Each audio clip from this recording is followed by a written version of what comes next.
Hello hi friends, అందరు ఎలా ఉన్నారు? Welcome back to surely సర్విల్లు. ఈ రెసిపీ ఇంత బాగుంటుందా? నేను ఎప్పుడు వినలేదే. పెరుగు వేసి చేసినటువంటి ఈ ఆలూ కర్రీ నార్త్ ఇండియాలో ఎంతో ఫేమస్. అంత ఎందుకండి, మా నాయనమ్మ మేము చిన్నతనంలో చాలా ఎక్కువసార్లు చేసేది. చాలా టేస్టీగా ఉంటుంది, సింపుల్గా అయిపోతుంది. ముందుగా ఒక పావు కేజీ ఆలుగడ్డలను తీసుకొని ఉప్పేసుకొని ఉడికించుకొని పీల్ తీసేసుకొని ఈ విధంగా కట్ చేసి రెడీగా పక్కన పెట్టుకోవాలి.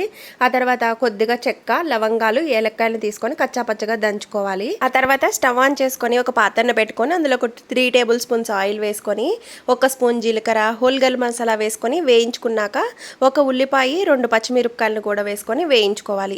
ఉల్లిపాయలు మంచి గోల్డెన్ బ్రౌన్ కలర్లోకి వచ్చేంత వరకు వేయించుకోవాలి. లిడ్ పెట్టుకొని బాగా మెత్తబడాలండి. ఈ మసాలా వేయించుకునే దాన్ని బట్టే ఈ కర్రీ మనకి మంచి టేస్ట్ వస్తుందన్నమాట. ఈ విధంగా మంచి కలర్లోకి వచ్చాక ఒక టమోటాని కట్ చేసుకొని వేసుకోవాలి.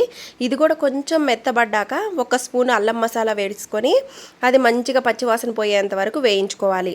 ఆ తర్వాత కొద్దిగా కరివేపాకు, మనం ఉడికించుకున్న బంగాళదుంపలను కూడా వేసేసుకొని ఇందులోనే కొద్దిగా ధనియాల పొడి, గరం మసాలా వేసుకొని మనం రెడీ చేసుకున్న కొత్తిమీరను కూడా వేసేసుకొని ఈ మసాలా అంతా కూడా ఆలుగడ్డలకి బాగా పట్టే విధంగా వేయించుకోవాలన్నమాట.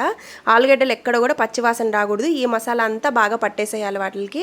ఆ తర్వాత తియ్యటి పెరుగుని తీసుకుంటున్నానండి, 1/2 లీటర్. ఇందులో ఉప్పు, కారం, కొద్దిగా కారం చూసి వేసుకోండి, మీ టేస్ట్కి తగ్గట్టుగా. కొద్దిగా పసుపు కూడా వేసుకొని గుల్లలు అనేది లేకుండా మంచిగా బీట్ చేసుకొని పక్కన పెట్టుకోవాలన్నమాట. మనం ఉడికించుకున్న ఆలుగడ్డల మసాలాలోకి స్టవ్ ఆఫ్ చేసేసి గిన్నె పక్కన దింపేసి ఈ కర్డ్ వేసేసుకొని బాగా మిక్స్ చేసేసుకోవాలి. ఈ రెసిపీ మార్నింగ్ టైమ్స్లో హడావిడిగా ఉన్నప్పుడు చాలా ఈజీగా అయిపోతుందండి. రైసుల్లోకి, రోటీల్లోకి, అలాగే బగారన్నంలో నాన్ వెజ్ తిన్న వాళ్ళకైతే మంచి కాంబినేషన్ అనే చెప్పాలి. చాలా ఈజీగా ఫాస్ట్గా ప్రిపేర్ చేసేసుకోవచ్చు. తప్పకుండా ట్రై చేయండి.